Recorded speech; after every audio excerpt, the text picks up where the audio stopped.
Hey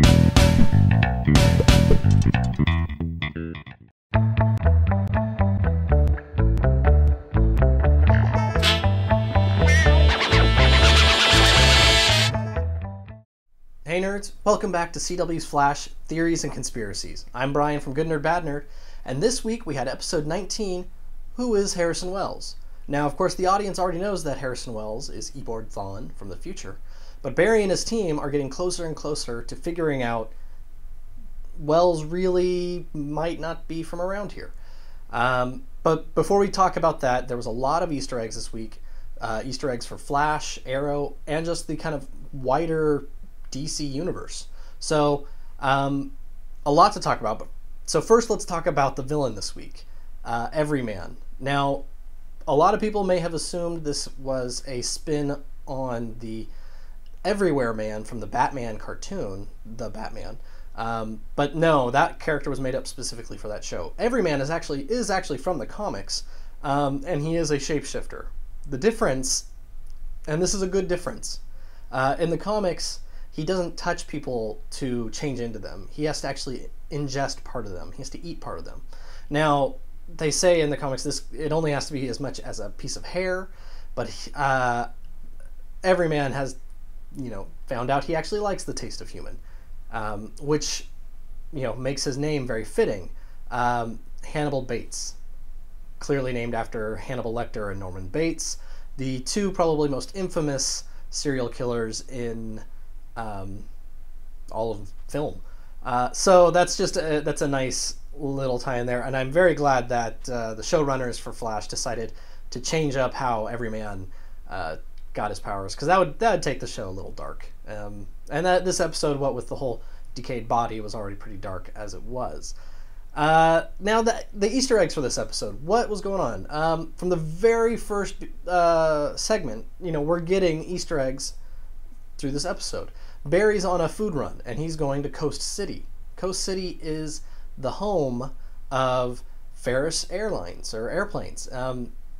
Ferris Airplanes, that's where Hal Jordan works as a test pilot, and Carol Ferris is eventually going to be Star Sapphire. Hal Jordan is Green Lantern.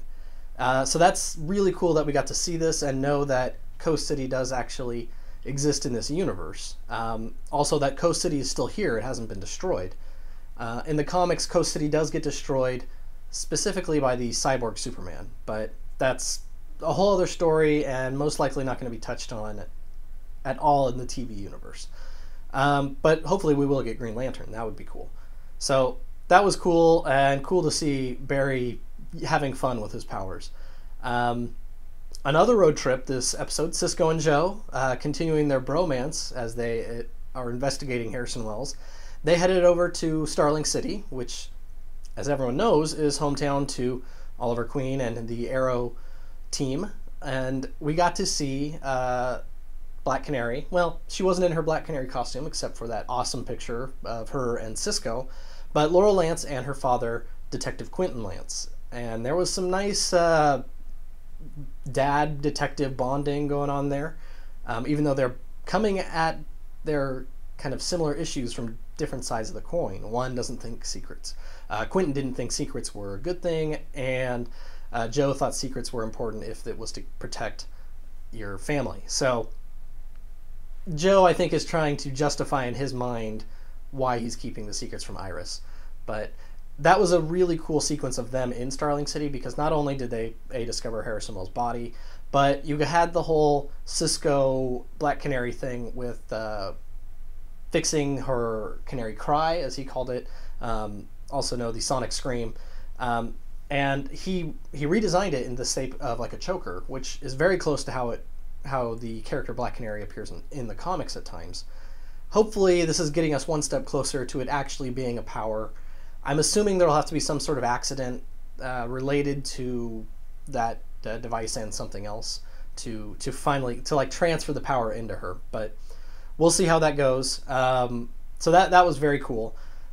And then another really cool Easter egg that actually ties in a lot with this Reverse Flash storyline was the DA Cecil. And this may just be me reaching, but I think this had to be clearly a shout out to the comics, when Barry Allen is on trial for murder of Reverse Flash, he's being defended by the attorney Cecil Horton. So you had the attorney Cecil Horton, and with this shout out as the district attorney, who's clearly a fan of the Flash, DA Cecil.